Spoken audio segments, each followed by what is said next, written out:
I'm not here to demonize African food. If you're thinking I'm going to say Nigerian foods or African foods, that's not what this is all about. Next slide, please. Okay, good. That was the expectation. That was what I was looking for. So if it's food, we'll need to talk about it. Next slide, please. That one too, huh? Okay, good. Okay. That's fish. That's good. See, I have the, that's good food. Can you go to the previous one? Okay, do you see how much oil is in there? Okay, go to the next one. Do you see how much oil is in there? Okay, we'll talk about it. Next slide, please. There's nothing wrong with those foods with the amount of oil. Because if you think about our history, we were fishermen, we were farmers. Next slide. Can you think about how many calories those women are burning? Do they get to eat 3 meals a day? Probably not. So what did the oil do? The oil was till they were able to eat. So just looking at that and say that's bad is not the point. There was a reason behind it. We needed the oils for the fat to be stored so that when the body needed it, it had something it could live on. Okay? We had the vegetable from the fish, from the fishermen. And so that's what has made us who we are. These are the diets that have survived hundreds of years. With slave trade, coming to America, coming to all the different parts of the world, those were the diets. So there has to be something good about that diet. Next slide, please. Okay. When I was putting this presentation together, I was thinking about us in diaspora. This is our lives now. How many of you went fishing this morning in a canoe? How many of you went to your farm before coming to church? Or even went to a farm last week? None. This is where we live now. Oh, I have somebody raising their hand. Oh, look at her size too. I didn't go. My family members didn't go. So you can tell why we're struggling. Next slide, please. We're struggling. We're stuck in traffic. We're in the cities. We're not walking. We're not jogging. We're not sleeping well. All those things contribute to weight gain. But we're still going to be eating our food, right? Does it make sense now? So why does it matter? It matters because obesity continues to be a problem with us. We have high blood pressure. We have diabetes. We have chronic kidney disease, and we have cancers. Okay, so let's talk about us black women. We continue to be the ones that are gaining the most weight, about 30%, and it's going higher. So just not to talk about women, that's why we have the picture of the men. So men are not left out. Next slide. Okay, so we all just did not get there. If I looked at my pictures when I first came into this country 45 years ago, yeah, I'm that old. 45 years ago, I am probably quite half my size, but pretty close to half my size. But living in this country has changed me, and it has made me more aware, and that was one of the reasons why I accepted to do this presentation, because I will say, look at me, and I'll share a few more with you. Next slide. Let's talk a little bit about obesity. Using myself as an example, and I don't know how many more of you were probably 10, 15, 20 pounds lighter than when you first came here to this country. We have changed. Some of it has been willingly, some of it willingly because we have not been able to find the kinds of food that we would like to eat. And part of assimilation means, what are we trying to do? We're trying to blend so we don't look like we're from Africa or from Nigeria or from any other part of the Caribbean. We're trying to blend, so we're going to eat the same foods we're eating. And I went to university here in this country also. When we eat our foods, what are some of the things that people talk about? The smell, right? And so what do we try to do? Then we try not to eat those foods again because we don't want them talking about us. We don't want our food smells a certain way. So what do we start to do? We start to eat their foods, right? That's part of the assimilation, and that's part of where we're running into problems right now. Next slide, please. Diabetes. Let's talk a little bit about diabetes. I only knew about one person when I lived in Nigeria who had diabetes. As a dietitian here in this country, I manage a team of dietitians. I would say 50% of the meals that we prepare in the hospital have people who have a diabetic component to their diet. Here spoke about people who are able to eat or who are not able to eat. I can tell you it's amazing to be able to eat because there are lots of people, and I know we learned kids as kids songs like some can have food and cannot eat, some can eat but have no food. We can eat, glory be to thee, O Lord. Okay, so the number of people, I can't see my slide. It's too small. Can we make it a little bigger? I can't see my slide as much. Because there's some statistics I would like to show. It's not back there. I want to read it. Pardon? Do you want me to read it? Would you please? Yeah, sure. So diabetes rates are high and rising among people of African descent, both in Africa and in the diaspora. Diaspora populations, the African Americans and Afro-Caribbeans have higher prevalence rates than those in sub-Saharan Africa. African immigrants in the U.S. may have a higher risk of diabetes at lower BMI levels and different waist circumference cutoffs compared to African Americans and whites. Correct cutoff parameters of hemoglobin A1C may lead to underdiagnosis or overdiagnosis. Okay, so in a nutshell, studies are showing now that those of us from the sub-Saharan continent may have diabetes at levels that does not match the ones here in this country. When they say it's clinical trials, most Africans do not participate. When they formulate those drugs, guess whose information are they using? The ones from this country, mostly white people. Just with some of the high blood pressure medications, some of them you'll find out it's not working on us because we're genetically different. The same thing they're finding out with diabetes now, that some of the cutoffs that they have, because we generally have low hemoglobin A1C, but it doesn't mean we don't have diabetes. So they're saying some of those cutoffs may not be working for us. And so by the time we're truly diagnosed with diabetes, we've had it a long time, causing eye problems, kidney problems, on and on and on. I don't want to spend too much time. Next slide, please. High blood pressure. I'm thankful we're in this country, and hopefully medication is a problem here. But when you speak to Africans, generally, especially some people in Nigeria, they'll only take the medication when they feel bad. It's a lifelong medication. And we're just predisposed to it. We did not do anything. It's just who we are. And there's some studies that are showing it's part of us survival.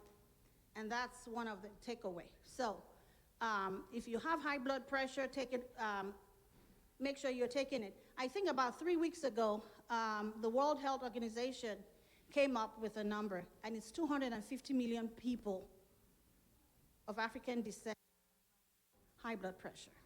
About 20 to 40% of people have high blood pressure.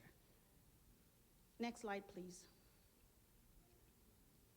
So with high blood pressure comes kidney disease. We gain a lot of weight. We have high blood pressure. We have diabetes.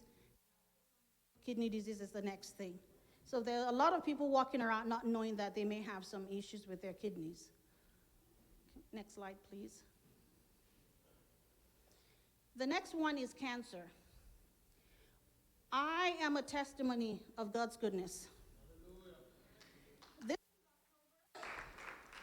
for those who've known me long, this is my 26th year as a breast cancer survivor.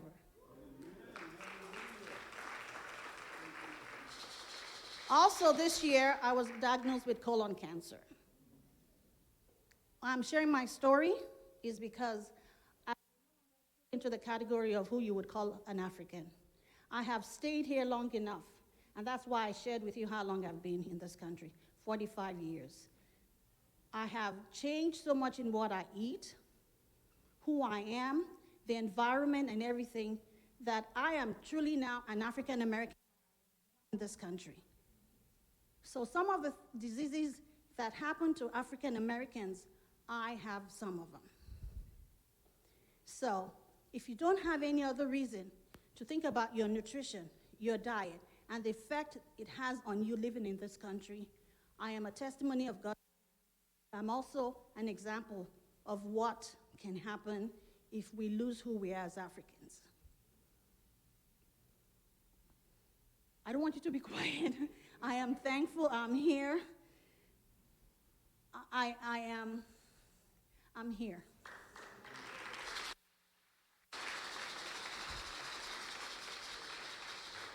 I haven't seen a lot of people. I did not share a lot with people. Only a few close people knew what I was going through. So this is my testimony, and I would like you to use this and gain from it. Can I have? So, what can we change? What can we do to change? As I have shared with you, it's something we need to do. We need to change. But, next slide, please. But I'm not of the belief that we have to throw everything out. One of the things the fact that this same diet has survived centuries. There has to be something about it, or else we would have all disappeared. But we haven't. There are great things about our African diets. It's whole grains. It's whole foods. When we eat fruit, it's usually we're eating the fruit. Something that's cut up and chopped up and chemical and all that. There are great things about our diet. Hold on to those things. They're minimally processed. Let's see, what else did I say there? Lean protein. How many times my mom is one, for example, she'll tell you, I don't like, it's too soft, it's not hard. Why do you think our chickens are hard? Because they run around, they roam. And if you live here in California, that's one of the things they're trying to do even with our chickens, that they roam free. They're called range chickens. There's a reason behind it. They now know what we already knew. So if you have the ability, you have the choice to buy the processed antibiotic-filled chicken or one that's range, buy the ones that range. Okay? Spices. We put curry. Curry has turmeric, if you didn't know that. Use garlic. We use ginger. Those are anti-inflammatory foods. They really limit the inflammatory processes going on in our body. So people may make fun of us and say it smells. Let's work with what we have. It's plant proteins. We have beans, we have lentils, we have all these other foods. We can make akara, we can make moi moi, lots of things. Hold on to those things. Our foods are good. Next slide, please. We have a problem is how it's prepared or the amount of food we eat. And so I'm asking that we make those changes in those areas, but don't throw everything away. Don't think our food is not good. Cut down on the oil. Cut down on the portion sizes. Cut down on the kind of fat. I'll be the first to tell you, I'm not big on eating beans, but if you prepare it with palm oil, man, and add corn, It's rich in beta-carotene and all those kinds of good things. It's still good, but guess what? Fat. So I'm not going to say don't eat it at all. Reduce the frequency. Or instead of using the palm oil, use canola oil, use other kinds of oils. Also, sometimes if we do not fry that meat, it's not, nah. But in all fairness, instead of frying the meat, put it back in your oven and grill it. It tastes almost the same. And also, you have to start learning to say, there's a reason why I'm doing this, and that's why. Also, like I said, increase your amount of lean protein and vegetables and fruits that would help you. Can't remember what else I wrote there. Anyway, can you see the last one, please? Did I mention it? Okay. So, Sister Kelechi has said that question and answer sessions would be afterwards. So, yeah, last slide. Thank you.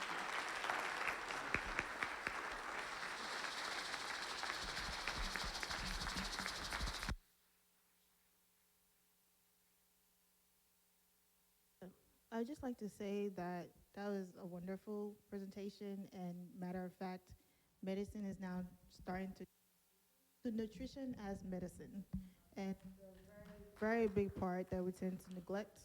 And so, thank you for reinforcing and reemphasizing the importance of that.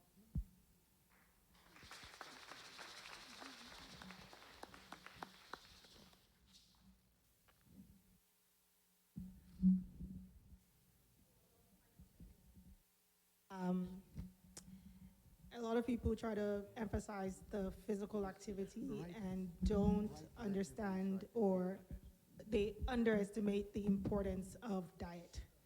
You can not outrun your diet. The diet is the basis of your health. Like whenever we counsel people, just like she said, we tell them, hey, if you're gonna eat a bucket of chicken, cut it down to half a bucket or 3 buckets, or no, 3 chickens, excuse me. Because outrunning your diet is not possible. So diet is very important. All right. How was that? Mind blowing, huh? Okay. Question time. Hands up, question. You can also use the mic if you want. Come to the front. Who has a mic? We can hand it to you whenever. Just raise your hand. Anybody has a question? Okay. And it can be on anything. It doesn't have to be on diet. We have doctors on set. Any question? Okay, good afternoon. My question is for the nutritionist. When we're eating meat, the shaki, esero, pomo, is that regarded as red meat?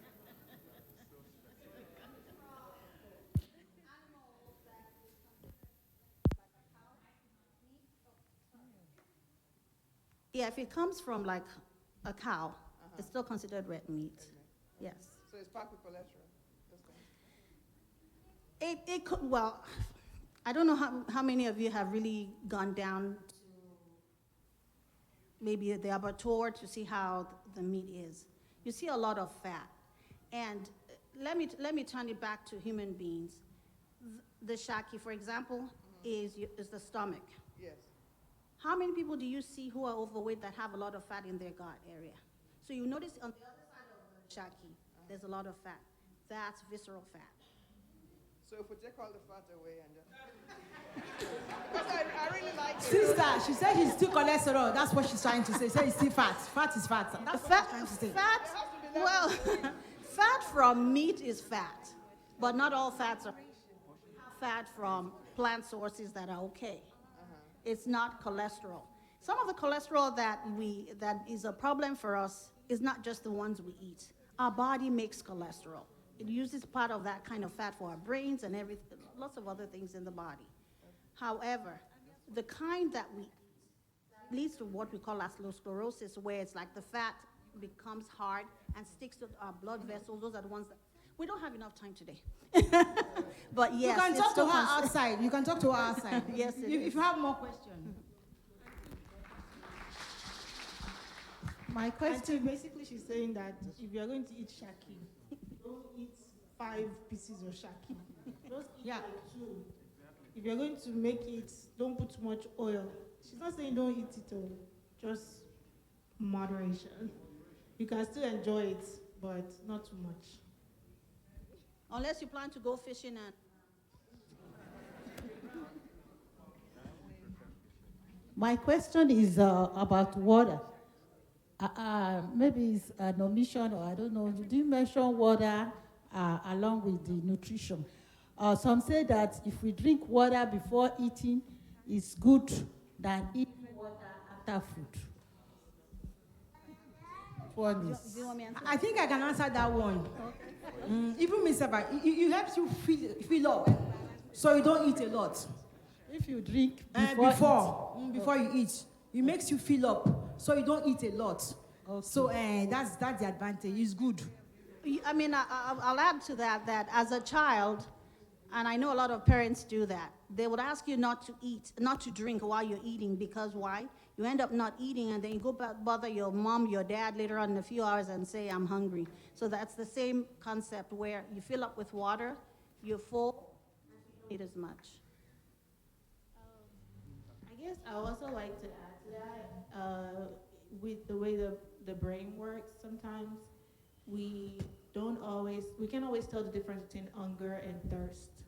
So a lot of times you may want to start with drinking because you may just be thirsty and don't actually need to eat. And then reassess and see, are you hungry and you need to continue eating? That's all very important towards weight management and your overall health. Another way to look at it now. Hi, thank you so much. I just wanted to testify to everything that you said. Came to this country, 120 pounds, gained weight, over 200 pounds.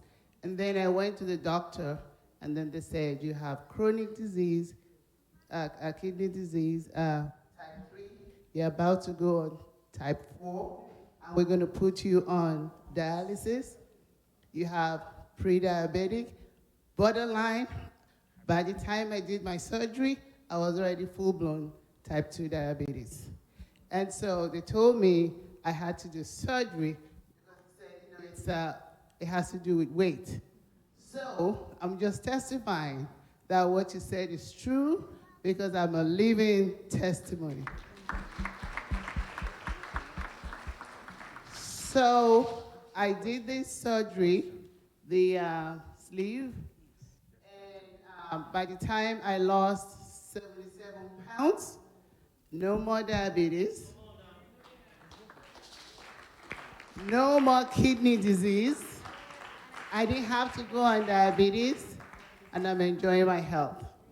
Thank you. Mr. City, can you hear the?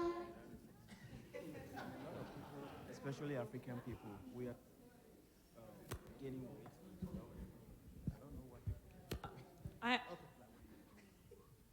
I have a question.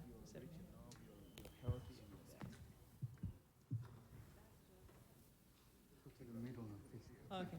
After this question, Pastor Lloyd has some written ones that we'll read out. Yeah, actually, my question is for Dr. Latunji. We did a Zoom session on dentistry and dental health, and I know that not everybody was there, so I just wanted to ask you this question to talk a little bit about the connection between dental health and cardiovascular health. Thank you, sir. Praise the Lord. You know, today, the connection between cardiovascular, not just cardiovascular, a lot of ailments have been connected to your mouth. Sometimes I try to tell people, you know, how do you think, and people are so dismissive, especially Africans, Nigerians, of the connection between their mouth and the rest of their body. Oh, in Yukon, no, it's not just a teeth matter, it's your health. It's who you are, it's what can happen. And sometimes people want to take it to the fact of, have you ever known anybody to that? Yes, I can tell you, I can testify.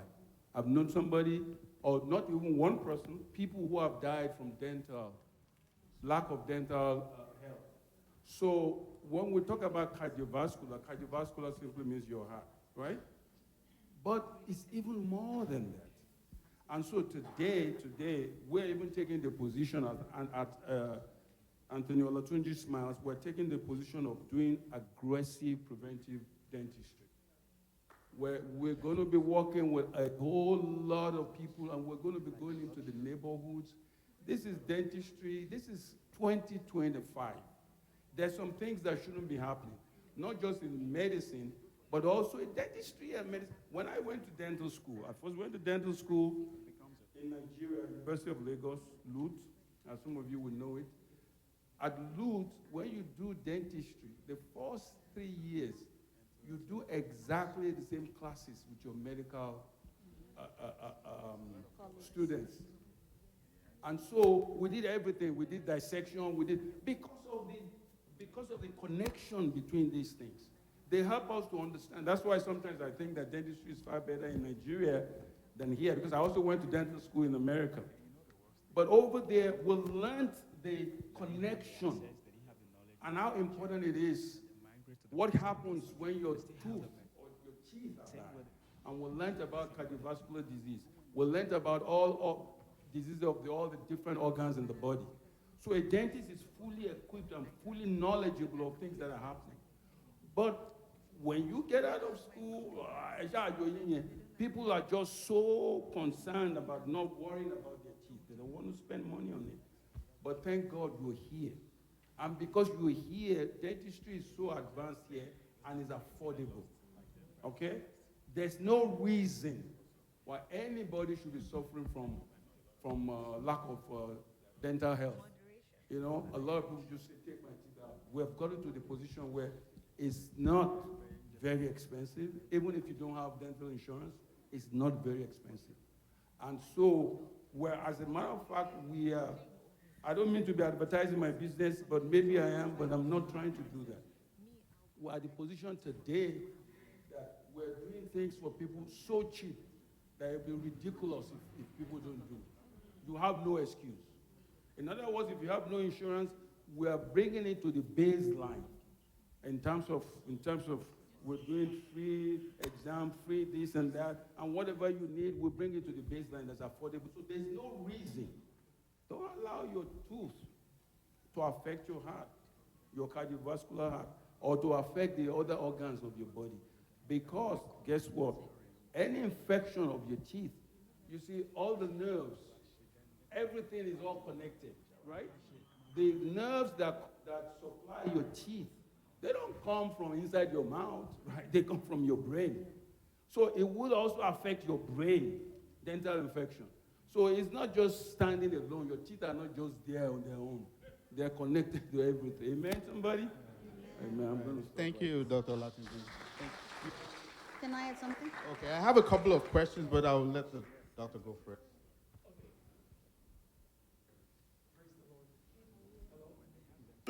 Okay, praise the Lord. So, speaking, just piggyback from where Dr. Olatunji stopped at, I feel I personally practice preventive medicine with my patients. It is very, very important. Let's talk about some couple of guidelines that you should already know this. Now, as a woman, at the age of 21, you should have started getting pap smear every 3 years. If there's cervical cancer, early. This is how fast medicine is. Like every 3 years until you get to 30, then we can go every 5 years if it's become uncomfortable. But like this is numbers that I feel like I have it everywhere in my office, and when my patient comes, we talk about this every time. There's a reason why we're doing this, because a lot of this stuff can be caught very, very early. Now, 21 for women. There's also 40 for mammogram. Now, you should be doing mammogram every other year or every year. Now, if you have a family history of breast cancer, you should even do more screening. So you should be doing genetic screening to rule out BRCA1 and BRCA2. Because if you have BRCA1 and BRCA2 gene, we know you're going to have cancer. We know that. You're going to have breast cancer. It is like 95% that is going to happen. There is this popular actress that took her breast recently. Angelina Jolie, exactly. She knows she has the gene, and it is almost like it will literally take God to save you. Let me say it that way. So these are very preventive medicine stuff that we should be doing. You should know this. You should talk to your doctor about this. Now, every 2 years or every year, you should be getting your mammogram. Now, most of my patients, I remind them, so like, oh, we should be doing mammogram. Very, very important. As a man, I know we talked about this in men's group chats on the meeting we had. Your prostate, you should be doing the PSA as a black man at the age of 45. Very, very, very important. And most of this blood work, most of this screening, imaging, and they literally take about 10 to 15 minutes. And we can find this stuff, eradicate it before it starts spreading. And the most important one that affects African Americans hugely is colon cancer. I mean, personally, I feel like we should get to the point whereby we should no longer diagnose colon cancer anymore, because we can prevent it very, very, very efficiently. Now, a lot of people don't do colonoscopy because of how the procedure is. But a lot of times I have to dedicate to my patient and tell them, is it that we take this out or your life expectation reduces? Because if you do colonoscopy and we find a polyp, we can take it out, screen it, biopsy it before it becomes cancerous. Like, these are things that you should know. And I'm sure if I do the raise of the hand right now, how many people have done colonoscopy before? Okay. But we should do more, because especially African men, please, please, please. I know the procedure is invasive, but it is, yeah, it is very uncomfortable. I agree. But if you want to increase your chances to leave, I mean, this is what we need to do. And there's still some more, but these are like the major points I want to talk about. Thank you. Very good point. I do also want to say, along that line, the colonoscopy is the gold standard, but there are other options if you don't want to do a colonoscopy, where they are able to test for blood in your stool, for a stool collection sample. Yes. All right, thank you. Say one thing. Okay, go ahead. Last thing. I am an emergency medicine doctor. I don't want to see you in the ER. You gotta go see these people, okay? Make sure you're going there every 6 months, every year, because what they're saying is true. By the time you get to the emergency room, I'm having to diagnose new cancers. I'm telling people that they have kidney disease. I'm telling people they have diabetes, and they're like, what? And it's at the point that they get to the ED, it's already too late. The damage is done. All I can do is tell you, well, you have it now. Figure it out. But go back to your primary care doctor, exactly. So if you're doing that every year, you're doing all your general care every year, every 6 months, they are able to catch all those things. They're able to do all those blood tests. They're able to do all those screens so that you're in charge of your health and you know exactly what is going on with your body, and you're not coming to the emergency room when it's too late, when you're having a heart attack, when you have no stroke. Because what's gonna happen, you think the colonoscopy is invasive, but when you have that cancer, they're gonna cut out your gut and they're gonna put a bag there. And that's where your poop is gonna be coming out of. You don't wanna get to that point. Sometimes you have to be graphic so you really understand the gravity of your health. Can I add one more thing? Sorry. Okay, just 2 minutes, please. Oh, no, I wouldn't even spend 2 minutes. I have a lot of questions for you. Oh, for me? Oh, okay. Okay, the only thing I just wanted to mention is those years that Dr. Kingsley mentioned, they're changing now because they're diagnosing young people with cancer. He mentioned BRCA A1 and A2. Guess what? I don't have it. But environmentally, they couldn't figure out why. I had breast cancer at age 39. So it's getting to be younger and younger. So please listen. Do fun. I'll attest to that. So that's it. All right, thank you. Knowledge is power. Okay, we're going to go to the questions real quick. As much as possible, let's really summarize the responses so we have enough time for all of them.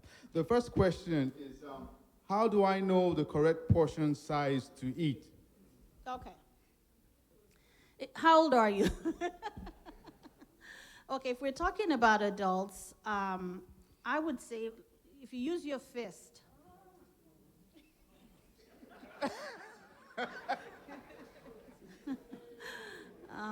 that should be enough, okay?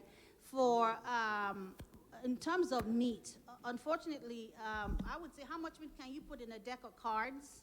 Like if you're playing cards, like a hamburger, that's about how much meat we should be eating twice a day. So those pictures I showed you was intentional.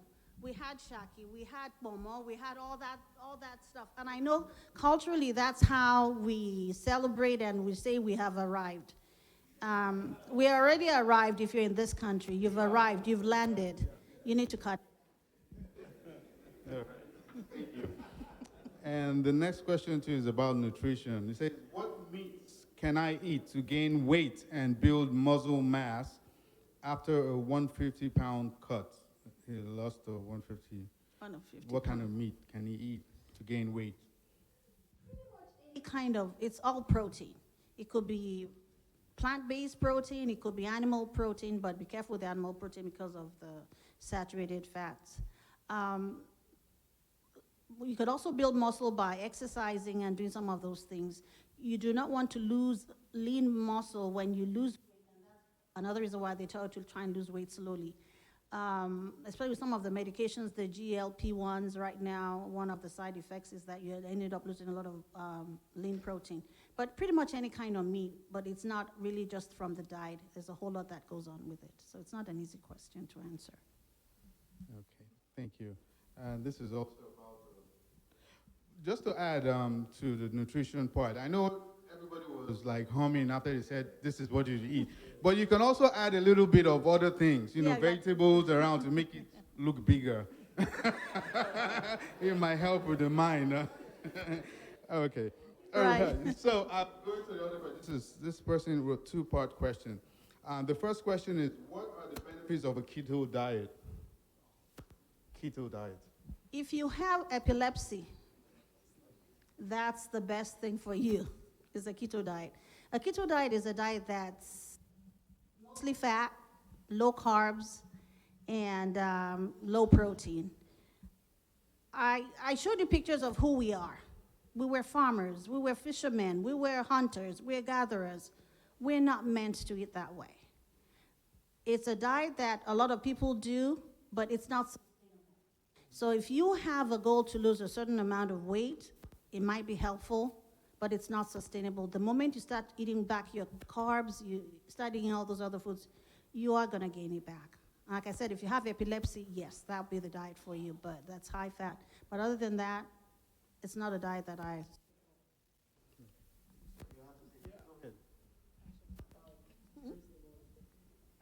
Praise the Lord. Let me just talk a little bit about diet, right? Because everybody, or most people think the fastest thing for you to do is for you to cut this, cut that. Now, even if you're vegan, you're still losing a lot of vitamins. A lot of vitamins. Like a lot of people that become vegans and they're like, oh, no more meat, no more this. Then they become vitamin B12 deficiency, folates deficiency. Like because you're not eating meat or you're not eating this and then you only get it from nuts and it's very small. So the most important thing about diet is portion control. Honestly speaking, like that should just be the end of diet. Like the most important thing about diet is portion control. Now, I had a patient diagnosed with diabetes, and I was like, this is what we're gonna do. We talked about plan. The man went home, stopped eating. He stopped eating, and we follow up with diabetic patients every 3 months. We measure your A1C again. His A1C went from 8.9 to like 6.0.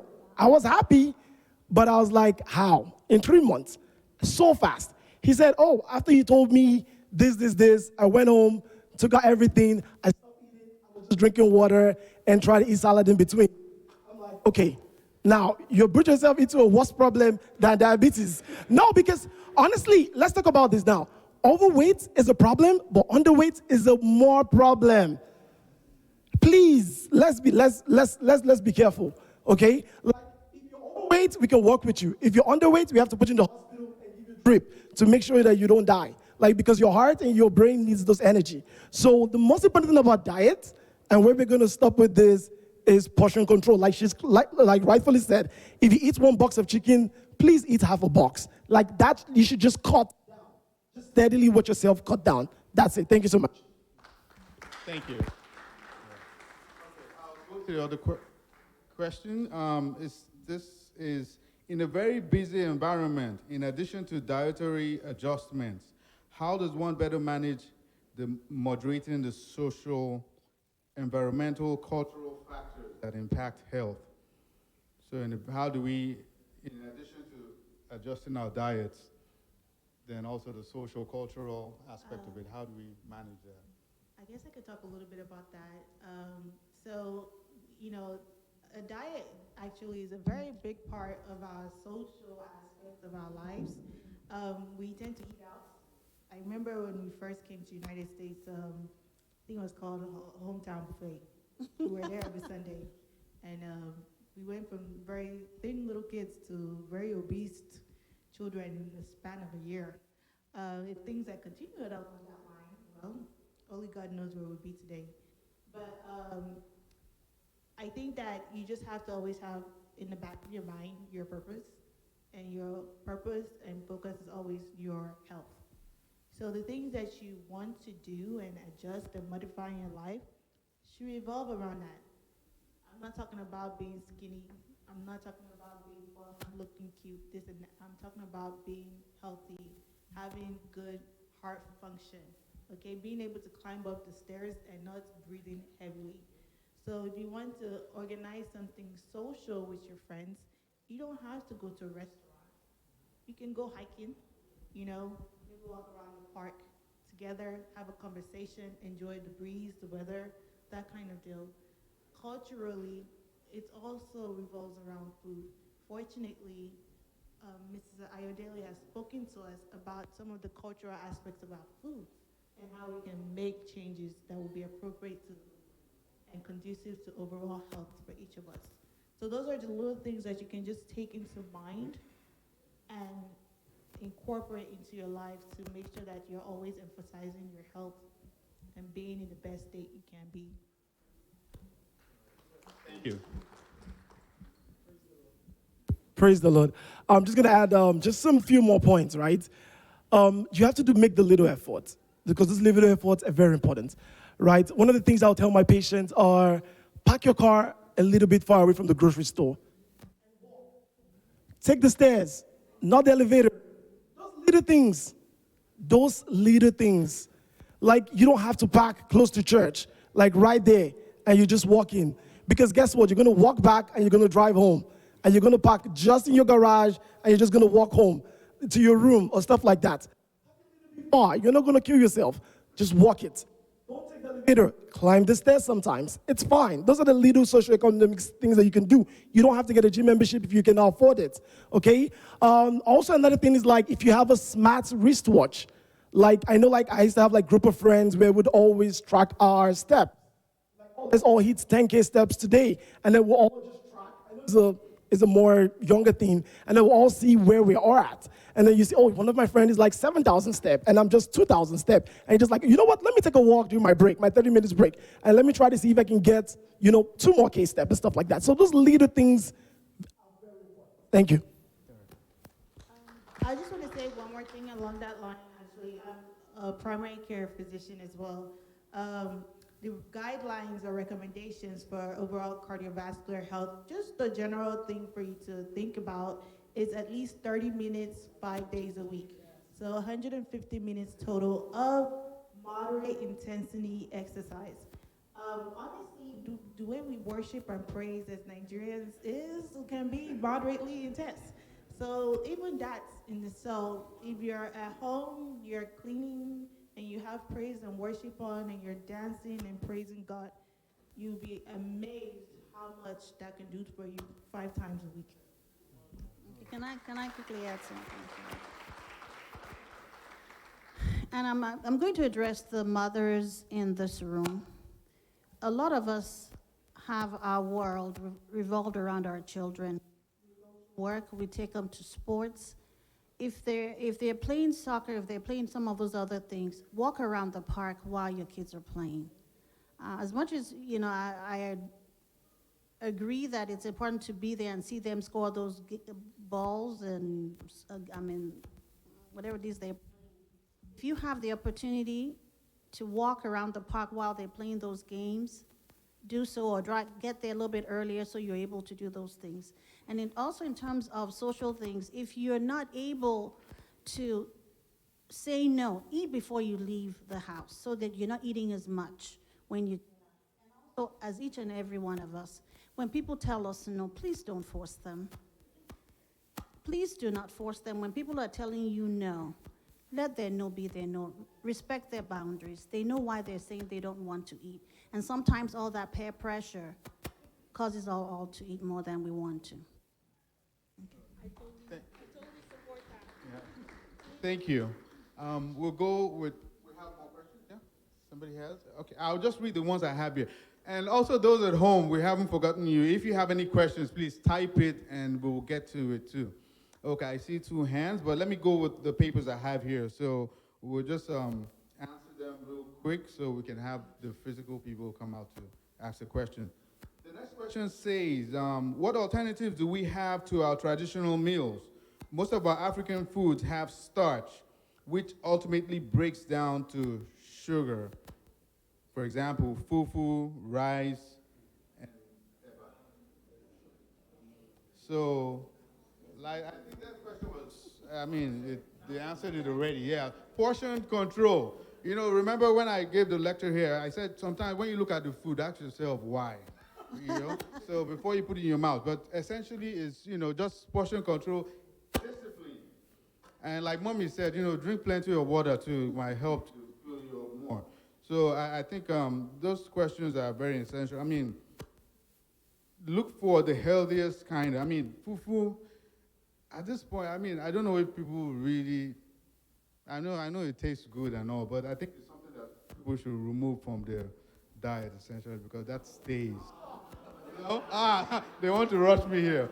But portion control, there are other things, oatmeal, there are other things you can replace that. The plantain fufu, not so much, because I've seen that it has a lot of things too. But they want to murder me here. I said like, okay. So portion control. So the next question again is, if you want to lose weight, I think this, Kinsey answered this question too. If you want to lose weight, is it fasting that is best or drinking more water? I can answer some of That also, yeah. Okay. So. There are different ways to lose weight. I would say figure out what's best for you. There's something called intermittent fasting, and that is when you're able to kind of limit the amount of food you eat to just to certain times of the day. So that you have a lot of fasting, maybe at night and early in the day. That works for some people if you're able to maintain it. It sounds cliche, but it's you have to just change your lifestyle. I'm one that I'm forcing myself now to try and do exercise that I did not used to do. We just have to change our minds. Like I said, look at me. I'm a testimony of saying if we do not do everything we need to do, this environment that we are in, that we're raising our children in, that we're raising our grandchildren in, we're all going to start becoming the way the country are. So it's a mindset you need to change. Fasting, it's not sustainable. And so I would say, cut down the calories, figure out what works for you. Intermittent fasting, limiting your foods to certain times of the day, preferably not late at night where you do not burn the calories that cause you to gain weight. The best way to lose weight is what works for you. End of story. What are you going to maintain for the rest of your life that you know you can do? Don't go and fast. You lost 5 pounds here. I'm looking nice. Next day you're eating 5 times a day. Yeah, I've worked for this ever. No, you need to be able to maintain it. Essentially discipline, not to eat so late at night. Because that's when your metabolism slows down, so you don't want to be eating. You should cut it off at a certain time. I'm going to have, I think I see 3 hands total. Lola, come up first, and then I'll have you ask your questions to the panel. Please, when you come out, stay in the middle and look at the cameras, and then you can ask your question. Lola, just 1 second. You can ask your question. I just wanted to go back to what he was saying earlier about just routine maintenance. Please go to your doctors. You don't have to be sick. I don't know how many times I can tell my patients this. I'm an issue. That's what I hear. Why should I go to the doctor? They're just going to tell me something bad. No, they're probably going to tell you something good about staying alive. Okay. What I wanted to say along the line of dentistry is when you go to your primary care doctor, we'll ask you, hey, when was the last time you went to your dentist? When was the last time you went to your eye doctor? And that's because it's very important for your health. We want you to go to your dentist twice a year for routine cleanings, and we want you to go to your eye doctor every year. In addition to getting your vaccinations, those vaccinations are important. I've taken care of a lot of Nigerian patients, and they tell me I cannot take COVID, I cannot take flu, I'm fine without it. But honestly, when you're not fine, you wish you had that vaccination to have helped you get ready for it. That's all I say. It's very important. Praise God. Mine wasn't more of a question, it was just a contribution on the line of exercise. In this country, just as Dr. Shola had mentioned, we do a lot of seating, especially for people who work in the office. For those who work in the field, like myself, I work in the field, so there's always something active going on.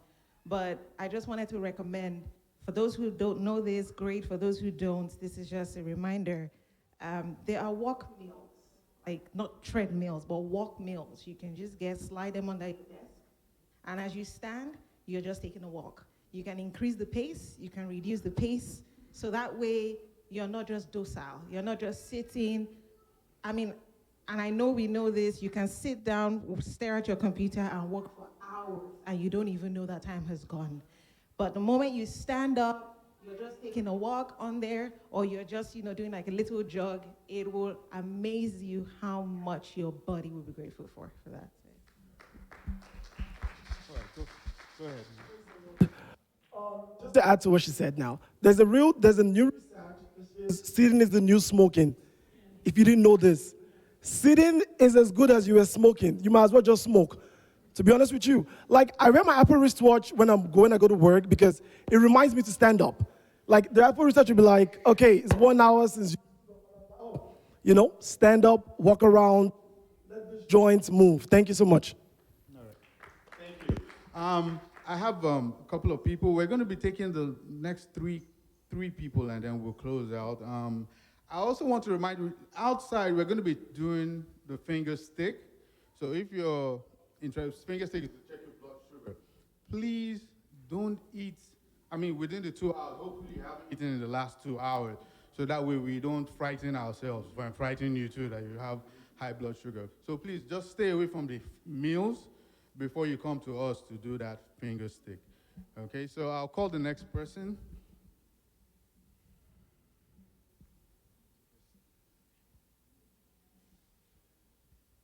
I wanted to ask if egg eating can be substitute for meat. Is egg healthy? Okay. The question Yes, it's healthy. egg healthy. Eggs could be healthy. What people are scared for in terms of eggs is the amount of cholesterol or saturated fat it has. If that's the only source of protein or that you can afford, it's better than nothing at all, so we're not worried about underweight. However, the recommendation is that you limit it to no more than 3 eggs per week. Okay. Is it good? Is it better I boil my egg or fry it?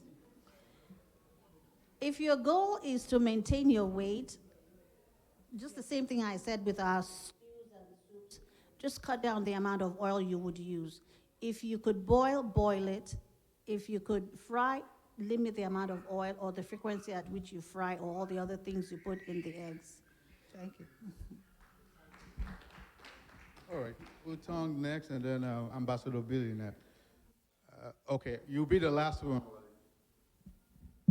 Okay, I have 2 questions. First question has to do with nutrition.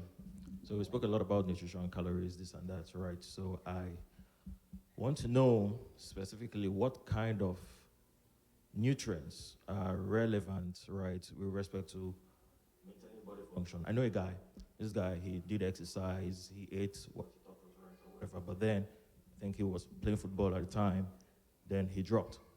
So by the time they took him to the ER, they took him to hospital, and they did the test that they did.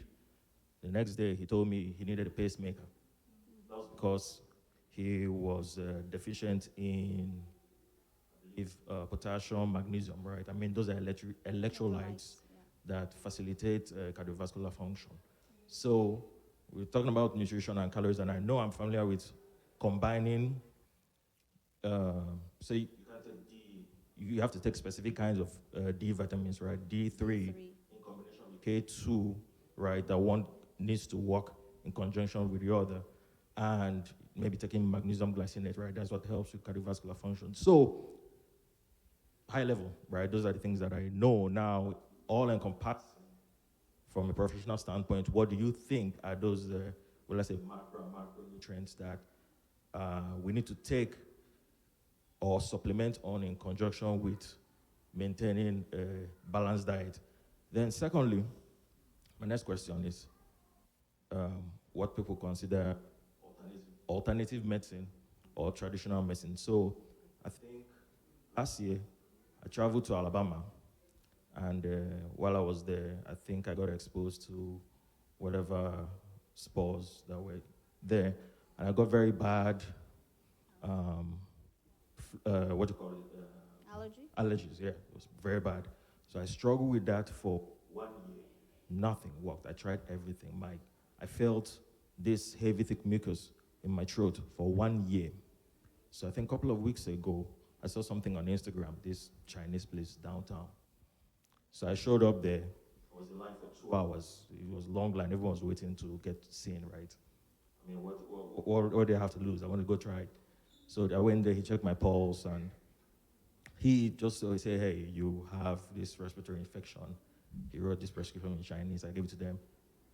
On day 2 of drinking this thing, my throat cleared. No kidding. And I spoke to someone about it, and I referred them. The person went there, and this person came back and told me, yo, thank you, right? So I've heard different things about that, different perspectives. So I just want to hear what you think about, say, Western medicine versus that kind of approach, right? Because when I went to the doctors or whatever, they were telling me about having to go get surgery for sinusitis, right? So and I went and did something else, and that worked out. So what do you think about that approach? That alternative versus that, yeah. I'd like to talk about the alternative medicine just because I had some training in integrative medicine. We also call it complementary alternative medicine. I think we ought to remember that the basis of medicine came from some knowledge. And a lot of times this knowledge was from the herbal, medicinal things that our ancestors used to treat themselves. So it's important not to forget those aspects. Western medicine has become the norm, fortunately and unfortunately, so much so that we forget where we're coming from. So yeah, you might have gone to a Chinese person, but you could have gone to a Nigerian herbalist too, and they probably have had something that may be helpful for you. The only thing that I would say is use caution. Western medicine has had a lot of research and studies done to identify what's effective, what's harmful. A lot of times, the alternative medicine is all anecdotal. You can't really study it necessarily because of the way medicine or science is done. You have to do things ethically. Who are you going to say should use the herbal things versus who's not going to use it so you can understand how it works. But I'm glad that you found benefit. Some others might not find benefit. Some others might have fallen into the hands of the wrong person and gotten very hurt from that. So even in you encouraging others to partake in it, I will also say please use caution in your advice of others. Because we just don't know. We only know what we know. So I am a big proponent of using it as a complement to Western medicine. Use your Tylenol, but also use arnica or any other anti-inflammatory medicines that we know that you can use to help your arthritis. Or, for menopause, we use hormone replacement therapy. But sometimes some women can find benefit for black cohosh. And I will recommend those things to my patients as well. That's just my own say on that. But just briefly, I'll touch on the magnesium and all of those things that you had mentioned.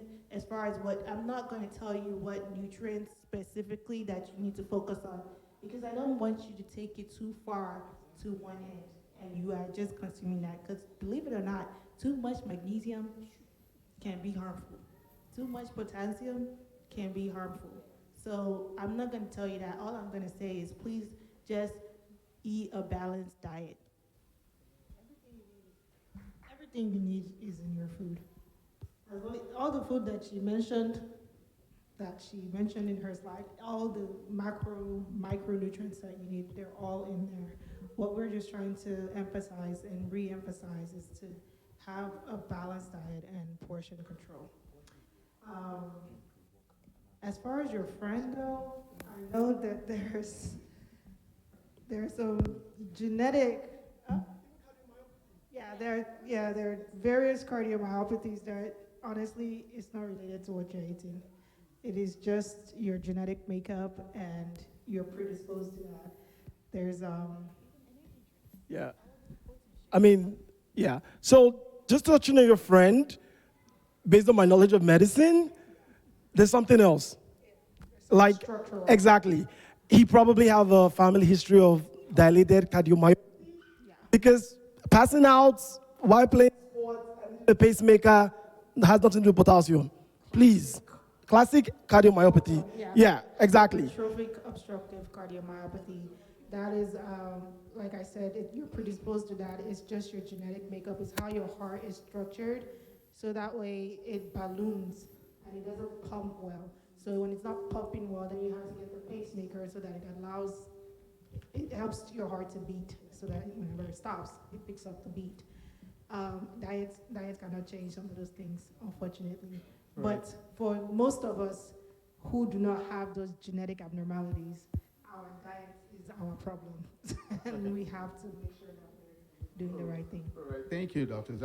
So the good thing about it is the doctors are going to hang out and they're going to answer your question. If you have more questions, just approach them. They've been so gracious and they're going to stay with us even outside where we're going to go. So we're running out of time, so I'll need to round up. But you can always approach them, ask your questions. They'll be happy to. And with that, I'm going to call Ambassador Asiwaju to come out, Ambassador Billy to come out and ask a question. Please remit your questions, no storytelling, just short. I'm going to go very quick. Thank you so much, all of you. You've done very amazing, very informative. Thank you so much. My question, I have a lot of questions, actually 3 questions I want to ask, but because of time, I'm going to direct my question to Mrs. Ayodele, I hope I got that right. You've spoken so much about nutrition, and number one, thank you for re-emphasizing the importance of our food. Our food is not something to be kicked to the side. It is, very important as any other country. I'm saying that because many of us, African have deviated from our food, embracing other countries' food. And for many of us who still believe in our food, we tend to do them excessively. So thank you for talking about the portion. But the area I want to talk to you about is the aspect of the oil you talked about. You talk about the excessive oil that we use in our food. And this has been a problem, in our society for so long that many African people have deviated from using palm oil to saturated fat oil, like the vegetable, which is extremely very dangerous for the body. In Africa, we are #1 country with palm oil. And this is how our forefathers have lived, and we are healthy. And the moment we deviated from the palm oil, Malaysian country came to our country and took the palm oil and go to their country. Today, they are the #1 in the world. And they send back the same palm oil buying it, some of us who still believe in palm oil. So the area I wanted to talk about now is, please re-emphasize to our people that the palm oil is not harmful. As a matter of fact, it's one of the most nutritious palm oil compared to even olive oil, so we have to use it.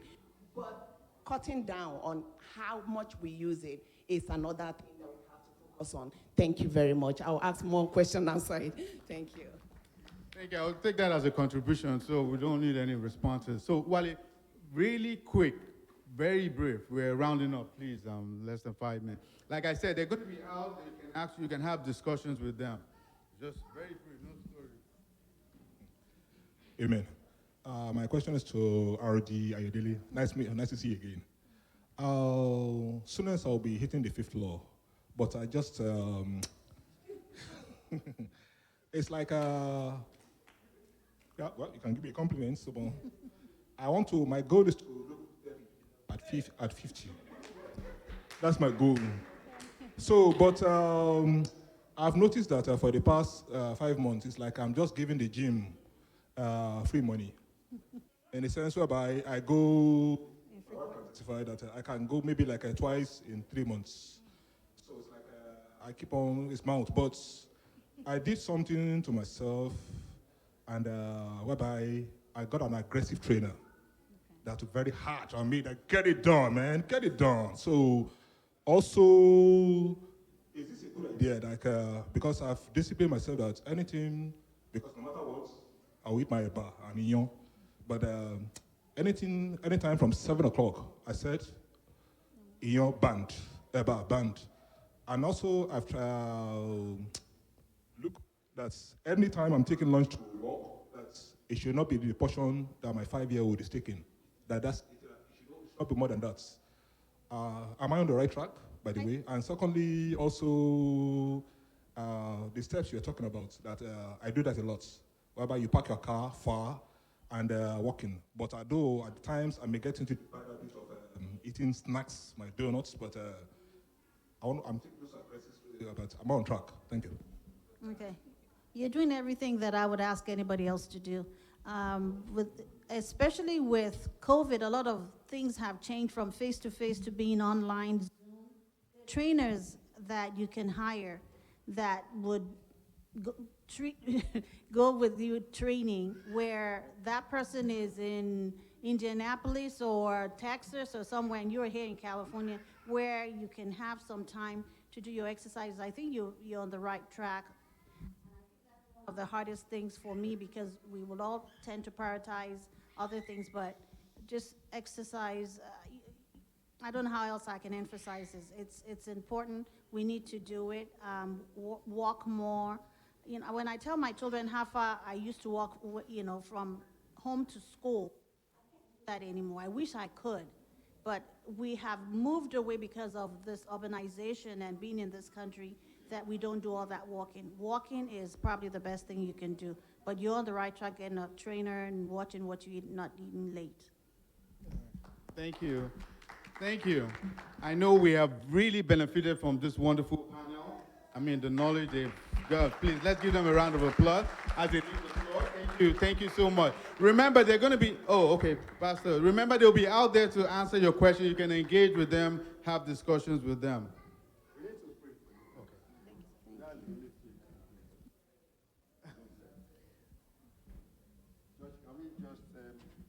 Stretch our hands forward and bless this children of the Lord that God has used to bless us today. Sometimes when you give this kind of information out, the devil is not happy. But we decree that whatever the plan of the devil is in your life, such plans are defeated. And as you have blessed us today, the Lord will bless you. Every aspect of your life, where you're expecting something, very soon you will give testimonies as to what God is going to do in life as a reward. So as we continue with service today, I pray that which we have the opportunity to bless you. Thank you, Daddy, for praying with us, giving a clap offering to the Almighty God.